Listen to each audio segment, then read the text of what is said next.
guess I'll just let you take it. At the end, I got a few SBE things to mention, but I can wait till you're done. But we appreciate you doing this for us, and yeah, look forward to hearing what you have to say. Sounds great. And I really appreciate you helping getting this set up, Amanda. You did an excellent job. And I want to thank you from my deepest part of my heart. Okay, I'm going to go ahead and get started. Like Amanda said, my name is Andy Pilarcik. I'm the Senior Technical Sales Manager for LumenServe. And so I'm going to go through a presentation with you. It's going to be mostly educational, kind of go through the history, what the FAA mandates are, the new requirements that are out, and so forth. And if you have any questions, just you can either raise your hand if I could see, or just jump in there, because the best time to answer them is when they come up. So the first slide is the snapshot that I want you to take away from that. And Chris kind of brought it up, but I just wanted to show you what a LED system is. This is their 5th generation.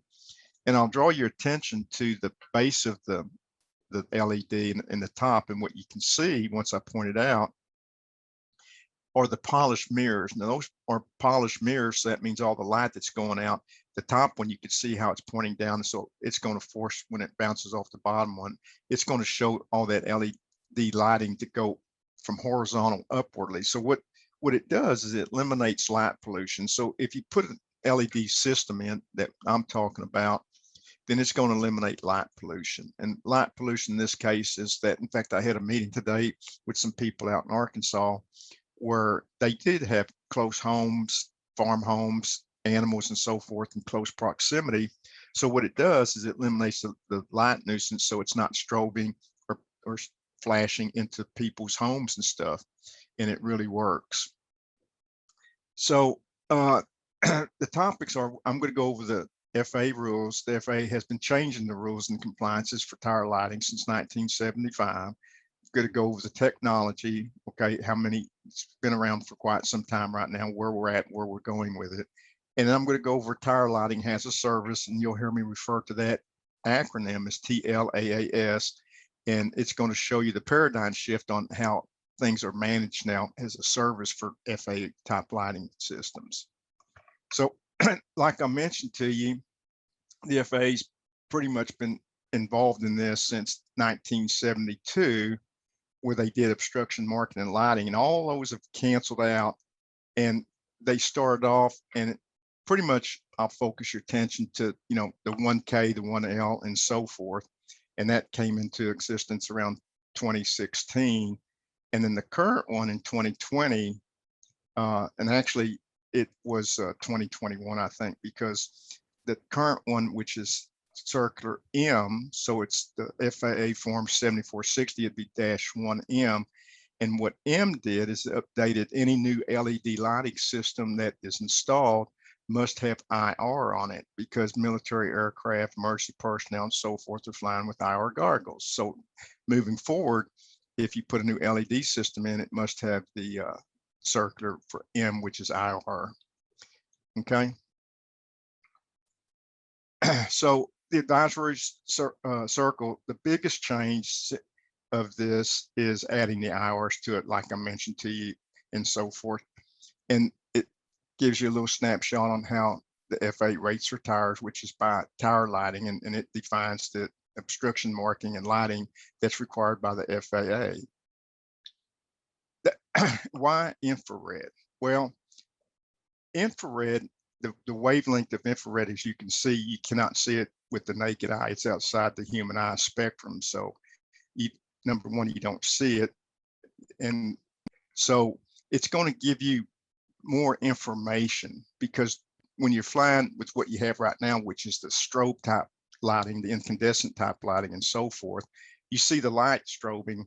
But like, for example, on a cloudy day, foggy day, you get to see the terrain and more information with infrared on it. And so they decided, yep, we're going to go with infrared. There's the picture I was talking to you about, without night goggles, because military aircraft, like I mentioned, is flying with IR goggles. On the left-hand side, you can see without goggles, you're flying an airplane or an aircraft, and that's what it looks like. You can't really see the terrain, especially where you're at in Colorado. It's going to be extremely useful. If you look on the right-hand side with night goggles, you actually see the terrain. So you get to see the mountain terrain and other obstructions that might be within that tower if you had to make an emergency landing or coming in for a landing and so forth. So here's what they did. They added the infrared module, and it goes on the top. You can see on the LED lighting system, there's five infrared LEDs added to the top of the fixture. It's fully certified and meets all the FAA specs. It's got a slight increase in power consumption just due to the IR that's on it compared to when the IR is not on it, but it's not that big of a change. And it's the same red and white output operation that it has. And any LED system that you put up that's running the LED lights, that's including the side markers, must have the infrared on it if it's red. So the bulk of the changes affect temporary structures such as cranes and so forth. It's the biggest update that they've done in quite some time. And like I mentioned to you, the specific details will be in what's called the 7460-1 and -2 circular from the FAA. And that's pretty much it on the updates for the FAA for the 7460s, the new things that has come out. I will point out that before a couple years before that, they also put out a new circular, which was called the 7/8 inch rule. And so what the 7/8 inch rule is, and you still have to adhere to it, is that the FAA says that if you have an obstruction, such as an antenna at the very top of the tower, and the diameter of the antenna or obstruction is 7/8 of an inch or greater, then it will not pass the 7/8 inch rule, and it may cause light obstruction. So the way you solve that problem is one of three ways. Number one is you lower the antenna, which you're not going to want to do because there's more to it than just that.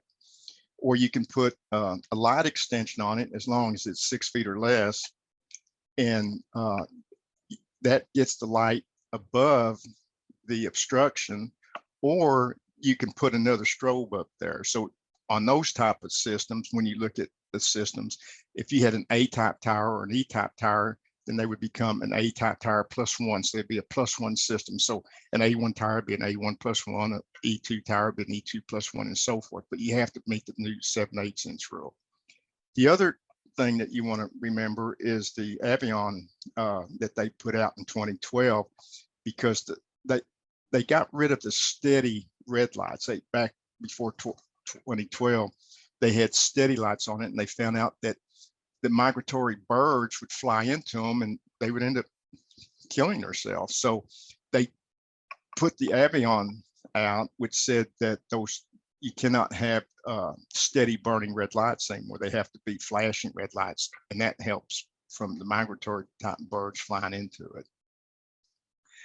So on the FAA requirements, these towers that you're looking at in this picture, those are type E-type towers, and they're determined by the tower height. So the way you determine the lighting system on a tower for FAA approval is by tower height. And as you can see, an E1 tower is a tower that's 350 feet or less. An E2 tower would be greater than 350, but less than 700 feet. And those are called dual lighting systems. So you can see at the very top of those towers, you have a white light and a red light. So it would strobe white in the daytime and red at nighttime. That's for an E1 type tower. Then when you go to an E2 type tower, you would have the same type of system, except the side markers would be white and red also. So they would strobe white in the daytime and red at the nighttime. And the other thing is that from 500 to 700 feet, they used to require more expensive type lighting. They used to require the high intensity type lightings, and they're expensive. So what they've done now is you can now utilize the medium intensity lighting on them, which can save you a whole lot of money.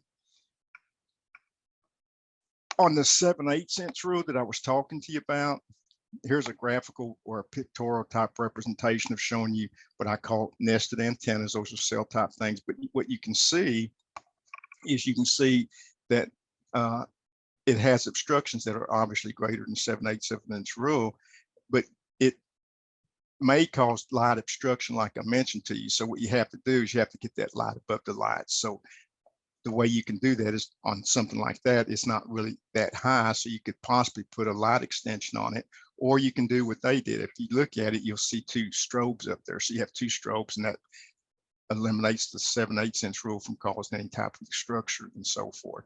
Okay. The next thing is the testing part of it, and the strobe's input voltage for the power supply should be within 10% of the rated voltage. So there's testing, and there's FAA mandated type things that you have to test that is required by the FAA. You have to check the power, be sure it's within the 10%. You have to do the bilineal lens inspections on them. You have to do paint tests on them. There's a number of things that's required by the FAA that you have to do, and you have to put them into your logbook. You have to keep a logbook for 2 years and so forth, and so forth. You have to do paint tests on the A-type tires, which are painted tires. So you have to certainly do that. If you go to an E-type tire, the benefit of going from an A-type tire, which is a painted tire, to an E-type tire, which is a dual mode, is you never have to paint it again. So people who have A-type tires have to go out and do their paint test once a year, and it's pass or fail. And if it fails, you have to get it painted again. And it's getting more and more expensive to paint those tires, but you can certainly get around that by upgrading to an E-type tire, which I'll show you back here in a minute. The other thing is the bilineal lens inspections. You have to do that on your tire every 2 years. So what you have to do is you have to, every 2 years, inspect the lights, log it into your logbook. And for example, things that you're looking for is, has the bulb cracked? Is it foggy on the inside? Is the lens itself getting dirty and so forth, where the light emission is not as bright as it should be? Or birds actually doing their things on them and blocking the light emission and so forth. So you have to do that also every 2 years. When I was talking to you about tower type rated by the FAA, this is a snapshot, because what we did is we took everything in the book with, as it relates to the tower type, and we put it into a nice little chart, and that's what this is. So it shows you different tire types. So on the left-hand side, you can see painted tires. Those are painted tires. And on the right side, you can see medium and high intensity type lighting. The big difference between these from a basic point of view is that on a painted tire, like you're looking at on the left-hand side, you can see that it's painted, and you can see the number of side markers and so forth that's required at each level, all depending upon the tire height. On the right-hand side, you can see the dual mode, and those are not painted tires.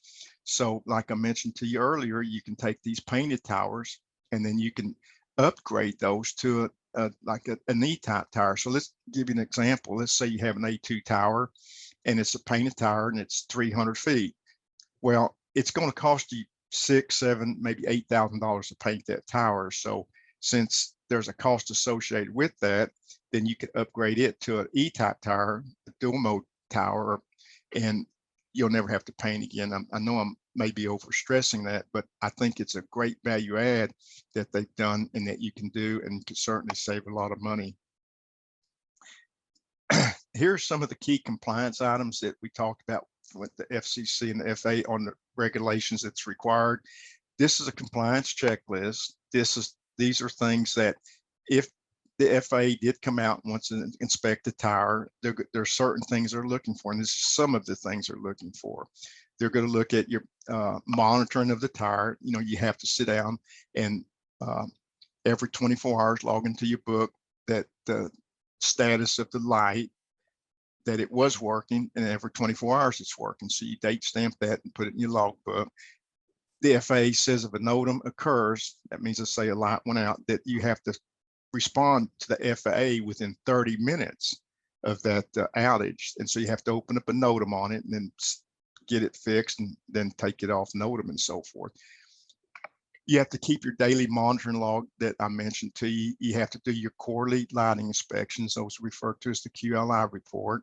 And the quarterly lighting inspections is where once a quarter, there's certain things that you inspect. Then you have to do the annual inspections. That's the one that you go out and you climb to the midpoint of the tower, and you hold a FAA approved test chart on the north face and the south face of the tower, and you compare it to your FAA approved test chart.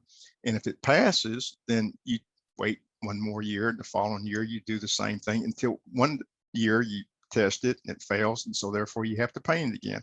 And that's the one that I was talking to you about your annual paint test and so forth, so that you can go to a dual mode type light and not have to do that again. And those annual paint tests are getting more and more expensive because you have to climb to the midpoint tower. So someone's got to climb it, test it, and log it in. Okay.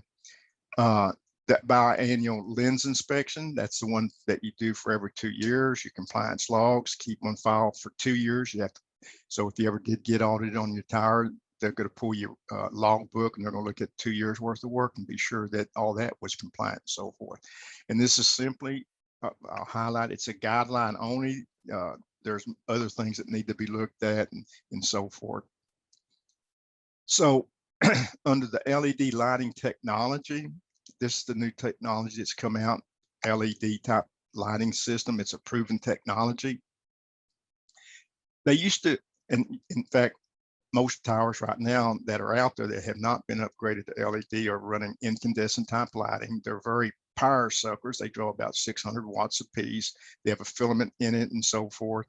So it's the old incandescent power sucker type light.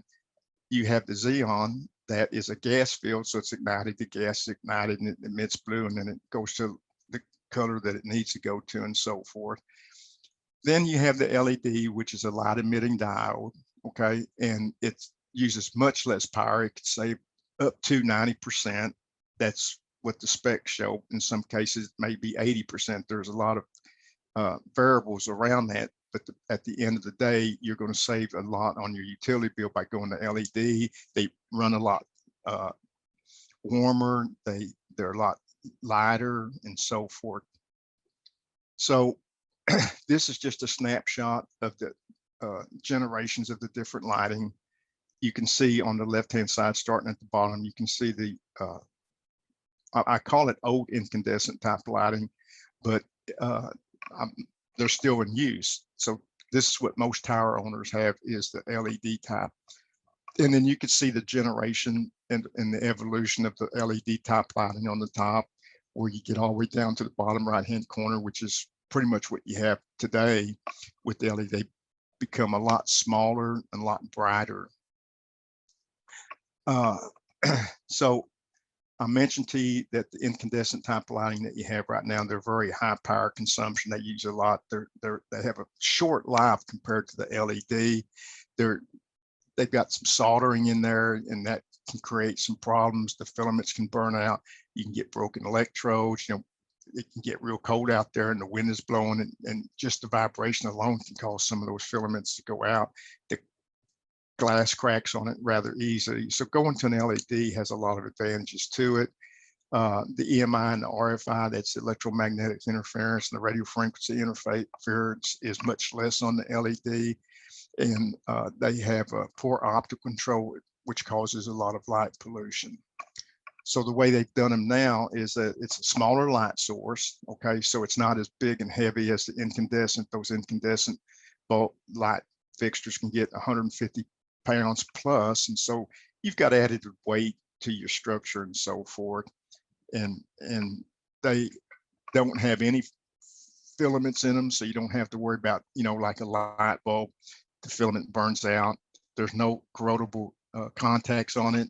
That means that you don't have a lot of solder joints on it that can oxidize and cause corrosion and so forth. They're very shock and vibration resistant. So when the wind's blowing and so forth, you don't have to worry about that. And they have a much longer life, which is referred to as the MTBF, which is the mean time between failures. So you have less failures on an LED than you do an incandescent.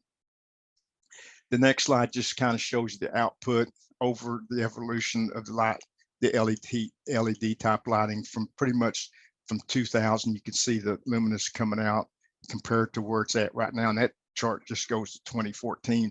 But you can see that the luminous, which is the brightness of the LED, is becoming brighter and brighter. So the LEDs that I was talking to you about earlier, Chris, they're on their 5th generation. So the current one is on the far right-hand side. You can see it's much smaller, brighter compared to the one from 2007. Now, I think you mentioned yours was around 2014. So I'm going to assume that yours may look a little bit like the one in 2010. We've got some that are the current ones here in Denver.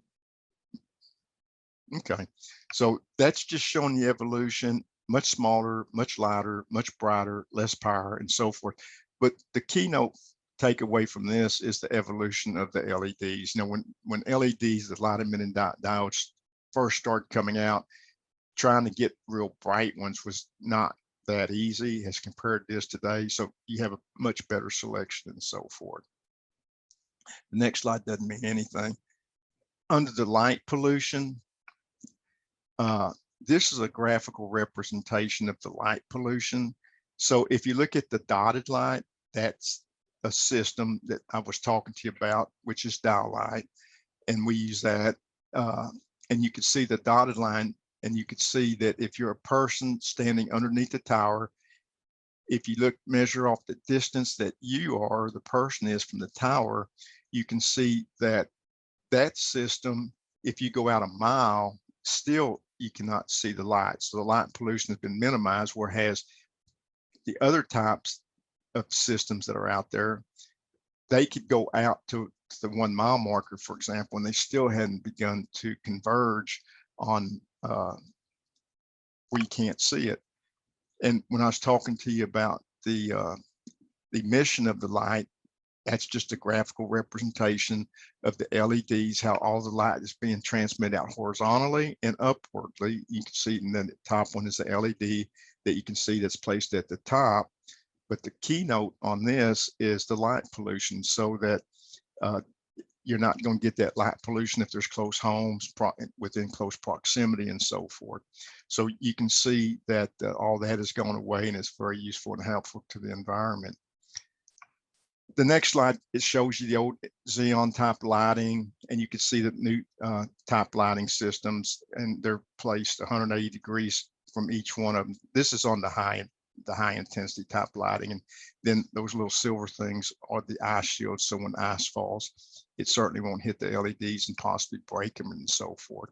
So you can see there's a real big difference in the technology, and you're going to get much brighter lights. Like I mentioned to you, you're going to get a lot of less power that's going to be coming out of that. So going with the LEDs, you're going to reduce your overall electrical expenses by approximately 90%. And like I say, you know, I would feel more comfortable saying 70 to 80% is the type of reduction that you should be able to experience. It's not to say that you won't get 90%. It just depends upon the application, the type of lights, and how many you have on them and so forth. It's going to reduce the overall light pollution to your community that I talked to you about and so forth. And the avian consideration for the animals is pretty heavy, because they're not going to be flying into them and so forth. So when I mentioned to you tower lighting has a service, just to share with you that, and I refer to that as TLAS. This is changing how tower lighting is delivered. And so the next slide kind of gives you an idea of there's some logos on them, because this is what we do. We do tower lighting has a service. And those are some of the icons that we're doing business with today as we speak. We address the market, telcos, broadcasters, TV, radio, counties, cities, municipalities. If they have a FAA type tower, we're in that vertical market. We manage towers that are from medium to high intensity up to 2,200 feet. And we have a 100% customer satisfaction rating. We monitor towers. Now, grant you, you know, when I talk to you about the 4 pillars, which I'm talking to you about the LED lighting system, yeah, you can go out and buy a lighting system, but we do it as a service. We also provide a monitoring and compliance package where we monitor the tower 24 hours a day, 7 days a week. It's all cloud-based, full redundancy built in. We can provide remote diagnostics. So for example, if a photo cell went out or something popped up in the room that we're monitoring, we can certainly provide remote diagnostics and see if it could be reset or what's going on. If not, we dispatch a crew out to get it fixed and replaced and so forth. We ping the tires every 5 minutes. Like I mentioned to you, FAA says you have to keep them for 2 years. We keep them for 2+ years. We always make sure that it's always within full FAA NOTAM. NOTAM stands for Notice to Airman. So we always make sure that it's fully within NOTAM management. We open the NOTAM, we close the NOTAM, we do the paperwork, we do the 7460s, we do the refilings and so forth. We provide customer notifications to you, and we could do that via email or text, so you get to see what we see and when we're monitoring, so you can do a histogram on it, a forensic study to get the status and health of the system anytime. Because you remember when I was talking to you about the QLI report, the quality lighting inspection and so forth, there's other things that need to be done, and these are things that we can help you with. So we provide a brand new state-of-the-art LED lighting system, and there's no cost, no money down, no charge to do that. We pay for everything up front. It comes with a full assurance, warranty, maintenance, repair package. That means we cover it 100%, no questions asked. And let's say, for example, that it had a catastrophic hit and it got hit by lightning and it took out the lighting system, the new power cable and the wiring and so forth. It's covered under the 100% no questions asked assurance warranty. I mentioned to you that we do the compliance and monitoring on it. We monitor 24 hours a day, 7 days a week, and we could do any tire lighting inspections that you want, because some people are doing some of their own inspections. They want to continue to do that. You can certainly do that also. So we provide all that as part of the TLAS program that we have. And when I told you that it was a paradigm shift and it's different than anyone else, there's no one else in the countryside that can do that. So under the LED lighting system, these are the 4 pillars that are involved in the overall monitoring and the services part. There's the LED lighting system. We provide that at no money down, no cash up front. We come out and we do a site walk. So when we do a site walk, we come out to the site and we look at it to be sure it is compliant. If it's not compliant, we certainly share that information and get it compliant and so forth. We come out and we do grounding measurements. So we measure the grounding and be sure that it meets our engineering requirements. And it's also going to give you a peace of mind, because that way you know that your radio equipment is grounded properly and it's grounded solid. We decommission the old system. So we take all the old lighting fixtures off, the cabling off, everything comes off that tower. We provide all the labor, mobilization, expenses to do that. We provide the new LED lighting system that I talked to you about, the controller, beacons, the lighting cable. Unless it's a high intensity, I have a little asterisk by that. We don't replace the high intensity cabling unless it's required. So generally speaking, if the lights are working, then the power on that high intensity is good, and we just go ahead and use it. But on the medium intensity type lighting system, the A-type tire and E-type tires I was talking to you about, we replace all that, provide all the labor, mobilization expenses, do that. When we do the walkthrough, we take pictures, we do testing, we do everything. So at the end of the program of the LED system, the program, when we're out there doing the site walk and so forth, we do a build diagram in a closeout package that has photos, it has serial numbers and part numbers and pictures. It's an extremely detailed closeout package. We provide with that the assurance, warranty, maintenance, and repair package, which is very, very good value add, because it's a no questions asked. So we say it gives you the peace of mind, because you've got an investment. You don't have to worry about it because we're paying for everything, and everything is included, and you're protected with the labor, the mobilization expenses, and so forth on it. And it covers you with no limits. So if you got hit by a catastrophic event, you're covered, no questions asked. We know what's going on because we're monitoring it. We do all the RMA tracking, all the shipping for it. We do all the installation repairs and so forth on it. The compliance and monitoring piece that we provide with it, we ping those tires 24 hours a day, 7 days a week. We can provide remote diagnostics. We keep the daily logs for 2+ years. We want to make sure you're always compliant. Okay, so we do all the FAA NOTAM reporting. We all open the NOTAMs, we close them, we track them, we provide the resolutions to them. We work with the FAA. It's no more problem to the tower owners to do that. We do all the quarterly logging reports on it and so forth. Under the FAA required on-site inspections, I'm just summarizing all these. This is where I was talking to you about the QLI report. That's the Coordinated Lighting Inspection reports that's required by the FAA. We make sure you're always compliant with this FAA 7/8 inch rule. We do all the on-system verifications. If it's an A-type tower and you want to keep an A-type tower, then we do the annual paint test. That's where we climb up to the midpoint of the tower. We hold an FAA-approved test chart on the north face and the south face of the tower, and we check it. And if it passes, we log it into the book and it's good to go. Next year it fails, then we notify you that and be sure that you take care of it. Unless you upgrade it to an E-type tower, then we won't have to do the annual paint test on it. We do the biennial lens inspections and the biennial lens report. That's every 2 years, but all these are done on site. We dispatch a crew out there to do all this and so forth, quarterly and annually. All this comes together. I'm going to bring it all together. We provide a model that can meet people's budget, because everybody has a different budget that they work off of. You know, some people like to capitalize their tower expenses and budget and so forth. So we can certainly do that. So we provide the TLAS, the Tower Lighting as a Service. This is the one, no money down, no upfront payments. We pay for everything. Those are 5-year contracts. They're renewable each year thereafter on an annual schedule, and it's the lowest price point. Some people like ownership, but they don't have the capital money to provide that type of capital, but they want ownership. So we do the TLAS with the dollar buyout. The only difference between the TLAS with the dollar buyout and the TLAS is that with the TLAS dollar buyout, you at the end of the 60-month contract, you pay us $1 and you own the system. And then you can continue with the services that you were using if you want to. And that means that if you, at the end of 5 years, you own the system, but you want us to continue monitoring it, providing that no question asked assurance warranty, we can certainly do that. Some people want to capitalize it. They have the money to capitalize it. So they say, I just want to purchase and install it. I own it. That's good to go. But they like the concept. They like the idea. They like the peace of mind for us to monitor it and provide the no questions asked assurance warranty. You can do that. So we've got this thing structured so it can pretty much meet anyone's budget application that they really want. So that's what we do as LumenServe has, and we give tower owners the peace of mind. The last slide has my direct phone number on it, the 512-827-0718.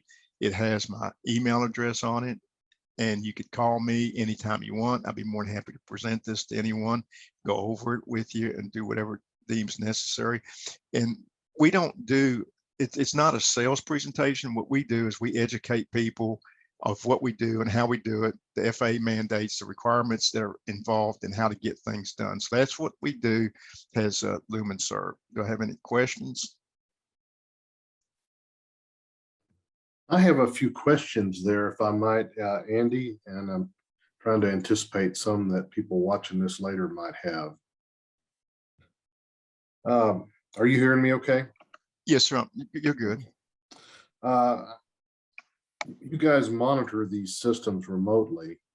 What's the vehicle that you monitor by? Is this internet? Is this cellular? Is this a combination of that? No, that's a good question. Okay, the management system we use is an SNMP, Simple Network Management Protocol management system. It's all dry contact. So there are towers that are out in rural areas, for example. So the question that we would ask is, do you have internet service at the tower site? If they say yes, then we use their internet service if they want us to, and they provide us an IP address. If they have internet service, but they do not want us on the network, or they don't have internet service, then we provide the solution to that with a digimodem. So it's a cellular type approach, and that's how we do it. Okay, I thought that might be, I thought it might be, that might be it. What about, do you offer a hybrid system like they do with alarm systems, where you would have a cellular backup to the internet? Because we all know the internet's perfect and never goes down, right? Yeah, right. Well, yeah, we have full redundancy built in. So when you say backup for the internet, are you talking about backup for the internet at the tower itself? Well, or at the site. I'm just saying this, you know, we're supposed to make notification you know, within 30 minutes of any failure? And how would we know that if the internet went down for half a day or what have you? How do you continue to monitor Yeah, positively? well, first of all, you know, we're monitoring it. So if the internet goes down, we know immediately it went down, and we get on top of that and we do that. But I'm not for sure. I'm going to go check, because I think what I hear you saying is if the tower site's internet itself, say they had fiber out there or their Right. network went down because we're using it and it's lost, then we would have to figure out the best way on that. And I'd be honest with you, each one is a little bit different. So I don't have a direct answer to that, but it's a good question where you have to, so it boils down to, do you have backup internet services redundant so that if a failure does occur, it rolls over to another internet and you have it? All right. Well, you know, a lot of alarm systems, commercial and residential, Mhm. they use the internet as a primary means of connection to the monitoring center, but they also have a cellular modem in them, so that if they lose connectivity via the internet, they fail over to the you know, to the other system, to the cellular, and that gets them through till the internet comes back. So I didn't know if you had that kind of thing or No, what. well, we could certainly discuss it, but that's not part of our standard package. And I know exactly what you're talking about. I have an alarm system at my house and it runs off the internet. If the internet goes down, it has a cellular box that we Exactly. revert over to, and it used a cell phone and so forth. All right, a couple of more questions here. Do you guys do AM towers as well as FM TV, water towers, everything else? Yeah, we do water towers. We do a lot of water towers, and we do AM. We do both hot AM towers. We do skirted AM towers. So to answer your question, yeah, we do those 100%. All right, how do you typically on AM towers, your control system, it has to be on the tower. It has to be on the hot side of the base insulator. How do you get the monitoring across the base insulator? Do you use fiber optic link, some sort of RF link? How do you get the monitoring off the tower where you can't have a direct wire connection? Well, I don't think on the AM tower, that's not, if it's a hot tower, we don't have it connected to the tower. All of our equipment goes into where the Radio Shack is. So you're pretty much isolated through the filters and the isolation type protectors that we have, if I understand your question correctly. Yeah, this may be more of an engineering question, but it really matters a lot to us, those of us that have AM towers. For instance, our towers here in Colorado that we have in the Denver area, you know, we have these dial-out systems. They're on the tower. The control box is on the tower. You open that up, and inside it is the controller for each of the beacons. There's all the power supplies, all the filtering, all of that, and all the monitoring. And we have to get that off the tower. We have to use a fiber optic link because you can't just take a control cable off the tower and run it back to the building. Right. You know, you cross that tower is insulated, and everything going onto the tower has to be insulated as well. So we use fiber optic link, and we had to build that all ourselves. And I'm just wondering if you guys have some kind of system. You got to have something to get across that base insulator. Let me take that as an action item, because I'm not for sure on that, and okay. I'll get back with you on how, because pretty much what you're asking is how is it isolated from the hot tower? That's exactly it. That's a good question. And just two more questions related to the crews, or 2.5 questions. I presume you use local regional crews, people that contract with you for both installation and for response, maintenance, inspections, and so forth. Is that correct? That's, yeah, we actually have contracts and partners throughout the countryside. But saying that, we always have a LumenServe engineer on site. So when a crew goes out, we have a LumenServe engineer on site with them. But to answer your question, as far as who's taking care of it, we have that contract out.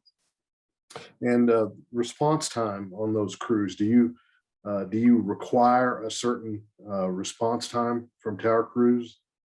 Yeah, we have that type of we call quality control. So if an event occurred, how long, what you're really asking is if an event occurs or a failure occurs or an alarm goes off, what is your response time to, number one, address it, and number two, to repair it? Yes. Okay. And that varies because of the location, when it occurs and so forth like that. But we try to do everything within it. Well, first of all, we're going to diagnose the problem to see what it is. If it's a simple problem and we could do it remotely, then we're certainly going to address that. If it requires a crew going out there, that will have to be scheduled. And I don't have an exact time frame, other than maybe it may take 2 or 3 days to get a crew out there, or it may take up to maybe 5 days to get one out there. It just depends upon this, where the crew is at that particular time. I understand that. And the thing is, tower crews, especially, especially with the 5G rollout and so forth, these tower crews, they get really, really tied up and have very long lead times, and you call them for a job and sometimes you're waiting a month, 6 weeks, something like that. And I just wonder that if in your contracts with these local regional crews that you have some a QoS of sorts where you require a certain response time if they're going to be somebody that's on your list. No, we monitor that and we manage that. We have, I think it's 3 to 5 crews that are pretty much dedicated to what we're doing. Now, what does that mean? That means that we have a number of crews, so we're going to respond very expeditiously in it. That's not the problem. But as far as crews are concerned, I know what you're talking about with sale and stuff like that. We don't have crews that's going to take 4, 5, 6 weeks to get out there. With the only exception, obviously, would be the weather. I mean, we have things out in South Dakota on the side of a mountain. It's 50 degrees below. That could cause a problem, but it's going to have our immediate attention on it. But under normal circumstances, we're going to address that thing pretty quick. I know you're looking for a time frame, and I'm kind of hesitant giving that because I don't want to set false expectations, but it's not going to be weeks. No, I'm not really looking for a time frame. I was really looking more for an indication of your arrangement with these crews, and if you required, something more of them than run a schedule response. I guess that's what I meant. And I think you answered that for me. Yeah, and we do. And by the way, here in Colorado and in other cold climates, 50 below is no problem, even with the wind. We just rub dirt on it and climb. What about crew qualifications? Do you have standards that you require of Yeah, these tower crews? Yeah, we have standards and certifications that each one has to have, and they do have every crew that we have. Okay, and do they operate under their own insurance or do they operate under yours? We have, and don't hold me to this, but I think we have I think it's like a $5 million insurance thing. I'm not an insurance guy, but they're insured and we cover the insurance and so forth. Okay, well, that's all the questions I had, so I'll shut up and see if anybody else has any.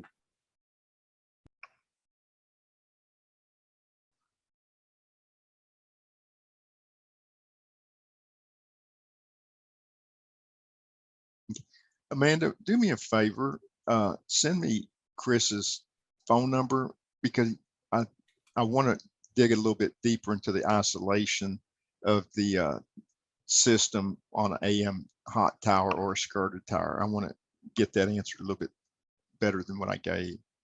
Okay. I can do that.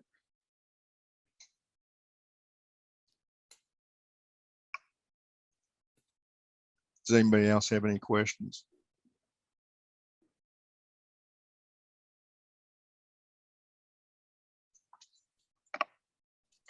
Okay. Well, I really appreciate everyone's time and so forth. And I'm looking forward to moving forward. If anybody has any questions, or if someone has a customer or they want more questions or a presentation or anything that would help them, then please feel free to give me a call. Thank you. Thank you very much, Andy. We very much appreciate you taking the time to do this and to educate us. And I learned a lot, and I'm sure everyone else here did too. Okay, thank you. Yeah, thank you so much. We appreciate it. And I'll get you the all the info you wanted probably tomorrow. Okay. And via Chris, team. I'll get back with you on that, on the isolation part and so forth, because it's a real good question on the isolation part, because obviously we do something on a hot tower so that you don't have any of that interference in there and it's hot and you can't do anything. And then on the redundancy part on the internet, I'll look into that. All right. Thank you much. Okay, thank you. Trying to figure, let's see.